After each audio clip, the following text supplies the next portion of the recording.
Thank you all so much. How's everyone doing? This is fantastic. I'm so excited to be here. That first song was actually an original song that I wrote called "The Other One," and I'm gonna dive in to my story. So I remember when I heard NPR's TED Radio Hour talk by Rashima Soujani, who actually spoke here last year, about the staggering statistic that men apply for a job when they meet only 60% of the qualifications, but women apply only if they meet 100% of them. One Forbes article summed it up as, men are confident about their ability at 60%, but women don't feel confident until they've checked off each item off the list. Now, I can see why women would feel this way, but it's never been the way I've lived my life. Mainly because life has thrown me some pivotal opportunities in my career that have come to fruition by embracing risk. I grew up being pretty shy in certain regards, and had I not been put into these situations, I probably would as well support this statistic. So today, I wanted to share with all of you a few stories about challenging things that have come up in my career and diving into the deep end. I remember the moment when the phone rang in my house, and it was my composition teacher. He was so excited, and he said, "Keith Lockhart from the Boston Pops Orchestra is talking about you on the radio." It was so out of the blue for me, and I had certainly never met Mr. Lockhart before. And the Boston Pops Orchestra, they're one of the greatest orchestras in the world. So this is so exciting. So not too long after that call, the Boston Pops people got a hold of me, inviting me to perform with the orchestra at Symphony Hall. And by the way, I was 14 years old. So, okay, Symphony Hall, 2,000 people, orchestra. This is so exciting, and it's brand new for me. Fast forward to the day that I met with Keith Lockhart to talk about repertoire. I was so excited, and he's very handsome in person. He already had some great idea for feature materials and repertoire, and then he mentioned to me he'd love to feature me as a composer, because he knew that I wrote, and he said, "We'll break it down into your usual four-piece group." Well, right after he proposed that thought, little Grace said to him, "Well, Mr. Lockhart, I'd love it if the whole orchestra could play with me." And he said, "Well, Grace, they're going to need parts."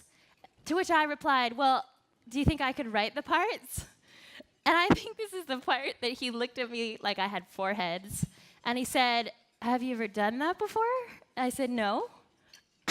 And he said, "Well, why don't you start by writing something? But I need to tell you, this is the Boston Pops, and it does need to be perfect. But go ahead and start, and if it's not up to, what it needs to be by the time of the performance, then we'll go back to my plan and break it down into a four-piece group." Now, honestly, in my head, I was thinking, why should I keep it a small quartet if the whole orchestra is just going to sit this one out? But I don't think it really sunk in about how big of a task this would be until Mr. Lockhart said the words to me, "This has to be perfect. This is the Boston Pops Orchestra."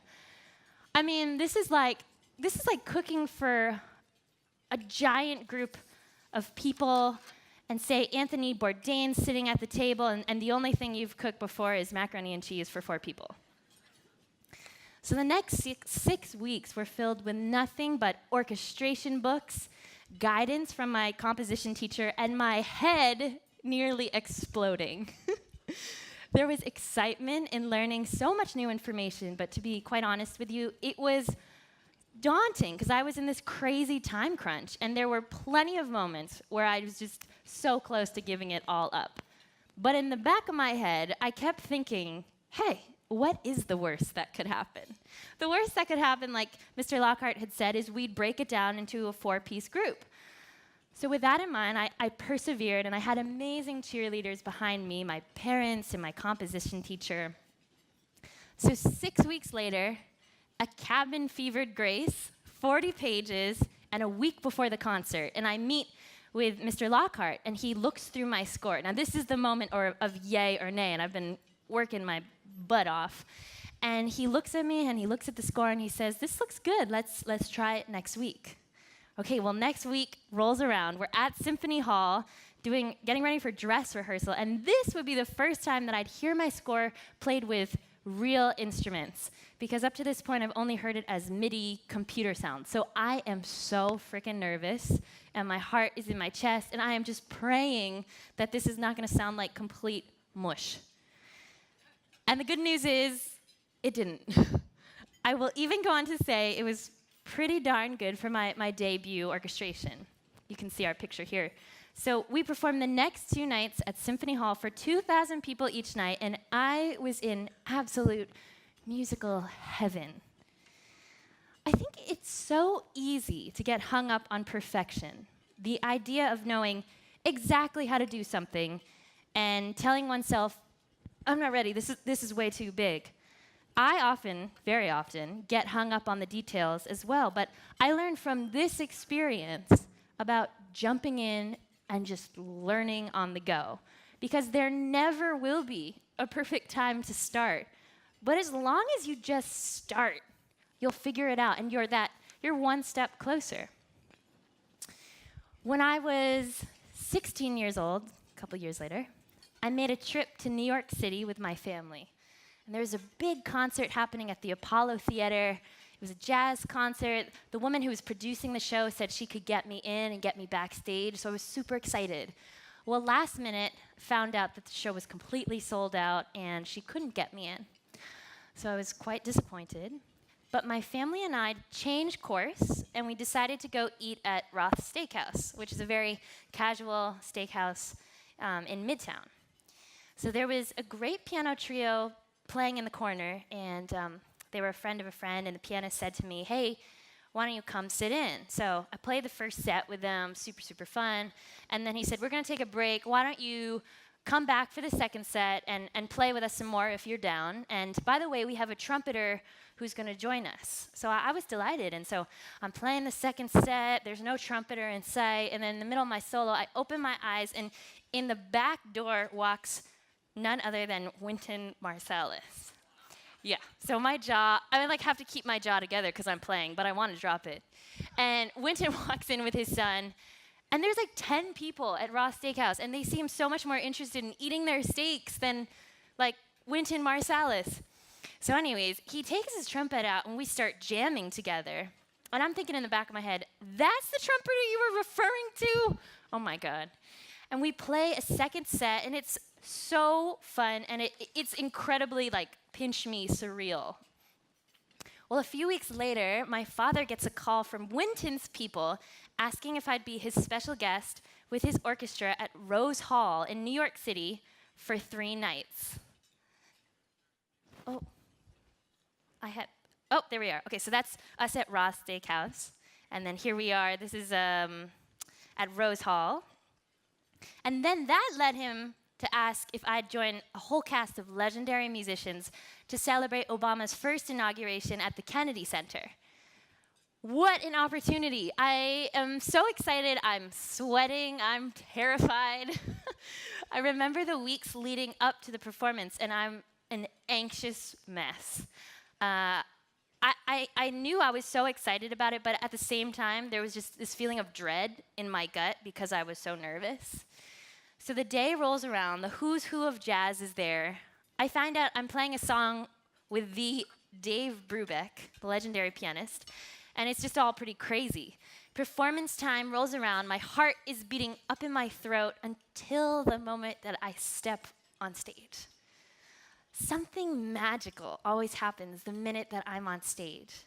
That's why I love it up here. As soon as I play my first note, it's like all my anxiety goes away. And I am just in it. I'm in the music, and it's the most glorious feeling in the world. It's my zen, my meditation, and everything else just floats away. So I walked off the stage with a big grin. I was ready for it, and after I got on stage, I could thoroughly enjoy it. And I kept thinking in my head, this can't be harder than writing for the Boston Pops Orchestra. Well, I think back to that night at Roth's Steakhouse and how none of this would have happened if the initial plan of going to see that performance at the Apollo Theater came through. And instead, I decided to embrace being spontaneous, going with the flow, and changed plans. And we ended up at Roth's Steakhouse, and something better than I could have ever imagined happened. So go figure. Well, I have one last story for all of you about a very unexpected, challenging, and thrilling experience that I had a lot more recently. So it's December of 2015. I'm visiting New York City from Santa Monica, California, which is where I was living. It's freezing. I'm in a cab in Midtown, and I get a text from my friend John Batiste. John's an amazing musician from New Orleans, and we've worked together in different musical capacities over the years, but I hadn't heard from him in a while. Now, September of that year, he started a brand new gig as the band leader for The Late Show with Stephen Colbert. So I get a text from him, and it says, "Hey, Grace, do you play clarinet and baritone saxophone, ? And what other instruments do you play?" This is like so out of the blue. And to be honest, I have not played the clarinet since 4th grade, where it deeply scarred me, and I swore to myself I would never play it again and begged my parents to get me a saxophone. And I have not played the baritone saxophone since 8th grade, and that's a huge instrument. It's like 25 pounds. But I'm thinking in the back of my head, maybe this has to do with the Late Show for the future, so I should just, I should start practicing these instruments now to get ready for the future. Now, my parents have always raised me, and from the musical experiences I've had and talked about, to say yes as much as possible, because that brings in all these new, amazing opportunities in my life. So with that in mind, I said, yes, I do. And I also play alto sax and soprano, and I sing and percussion and keys. Why do you ask? Okay, so the next text he writes goes, "Cool, what are you doing in 3 days? Want to join us on The Late Show for 1 week?" Oh my God. So I'm like, what? This is amazing. What an opportunity. And then I'm like, oh my God.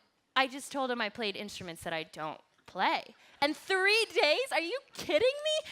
Okay, so, but I wrote back, yes, because I couldn't pass up this opportunity.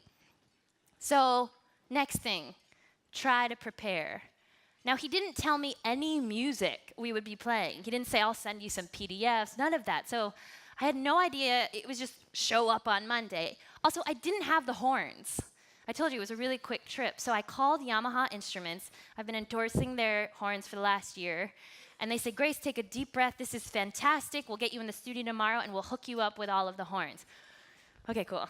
Next thing, try to get good at the clarinet and baritone saxophone in 3 days. Now, I don't know if any of you play woodwinds, but the clarinet is such a beast, and it is not like the saxophone. And you just can't get good at anything in 3 days. I mean, I have background of the saxophone, of course, but this was so daunting. And the baritone saxophone is a very big instrument. It's, I don't know why I'm not, technically, I'm pressing the wrong button. Okay. It's a very big instrument. This is me with the woodwind. So it's a 25-pound instrument, and so I'm going crazy the next 3 days trying to learn these things with no music sent. I go on YouTube, and I'm like searching Stephen Colbert Late Show to find all the past episodes. I learned the theme song. I'm going back to old music I've played with John, just hoping that that might be some of the material. I don't know. So Monday rolls around. I'm nervous. I'm really nervous. I can't sleep the night before. I'm worried I won't hear my alarm. I roll up to the Ed Sullivan Theater. The set is beautiful. The production is crazy. They're introducing me to their makeup department and wardrobe, and there's giant cameras, and it's just all so new. And I'm wearing these in-ear monitors, which are ear molds that I hear Stephen Colbert's voice, and John has a special talkback mic that only the band hears, and then I hear production voices. So I'm getting used to that as well. Okay, so it's just about showtime. Stephen Colbert walks onto the stage. The crowd is going nuts, and the cameras are the guy's counting down, and I'm feeling like this headless chicken, but having to keep this very calm demeanor and smile. Meanwhile, I still have no idea what we're gonna play. I'm serious. We learned the theme song, and then John went over a few other little ideas, But it was all so vague. The thing about him is, John is one of the most spontaneous people I've ever met. And in our past performances together, he never has a set list. I don't know why I was thinking for national television it would be different, but it wasn't. So, okay, here I am, having no idea what we're about to play, cameras are going, and we come into the first commercial break. So I watch the cameras, these giant things start to like pan towards the band. And then I hear John in my ear go, "Grace, grab the clarinet, get on the blacktop, get on the blacktop." And I have no idea what the blacktop is. So in a state of panic, I look over to one of the other band members and I mouth like, "What's the blacktop?" And he points to the front of the stage. And so I grab the clarinet and I go the front, the camera's in my face. And this is the moment I was praying would not happen.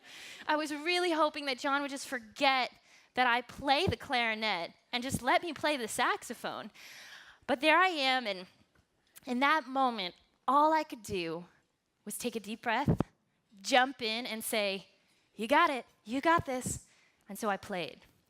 And the next thing I hear in my ear is John saying, "Trade with me, trade with me." Now, he's this crazy virtuosic pianist, so he starts playing. And I'm like,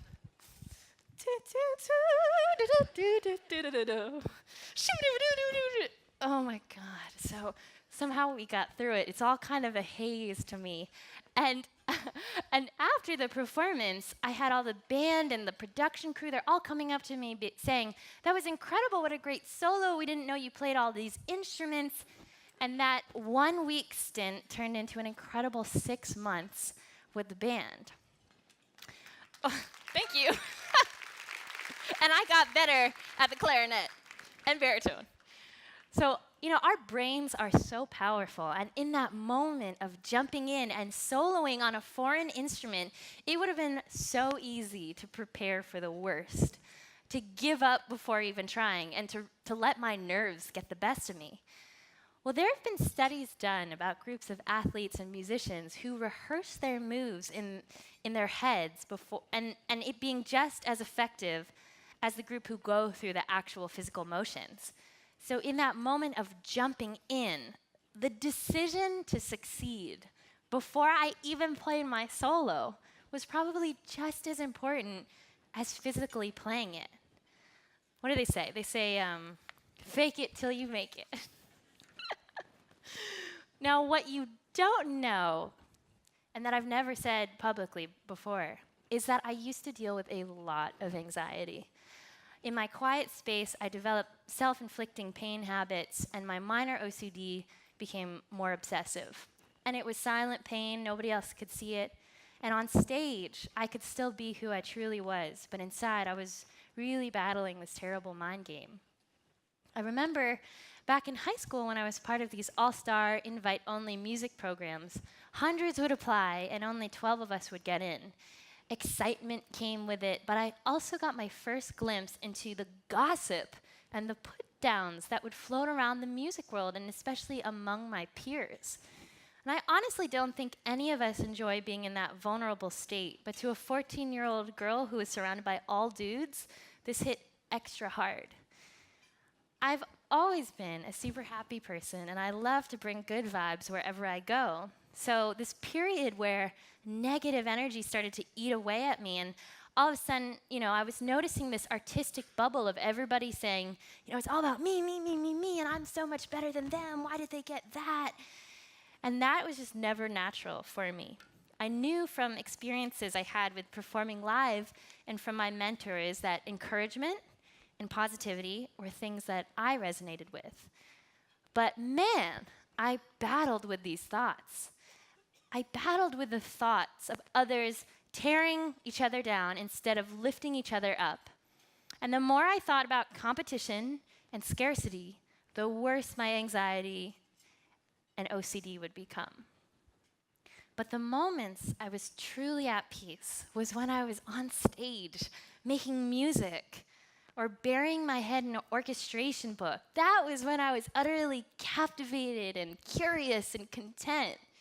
It was in those moments that I was focusing on the most important thing, the music. And when I stripped away that little devil on my shoulder that kept bringing up thoughts of everyone else and comparisons and thoughts of failure, I could finally feel a little bit more free.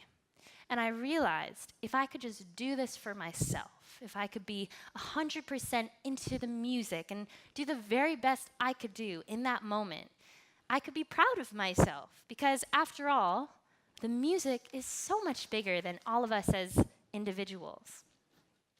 Well, the exciting thing is there were opportunities that came into my life that spoke to that new path of thinking. Like when I was 18, the US Embassy sent me to Madagascar to be a musical ambassador, and it was an incredible trip. I was making music with the locals and hipping them to who Louis Armstrong was. We were sharing all these smiles together, and it felt bigger than just one performance. It was worlds coming together, and interaction, and music, and light bulb moments.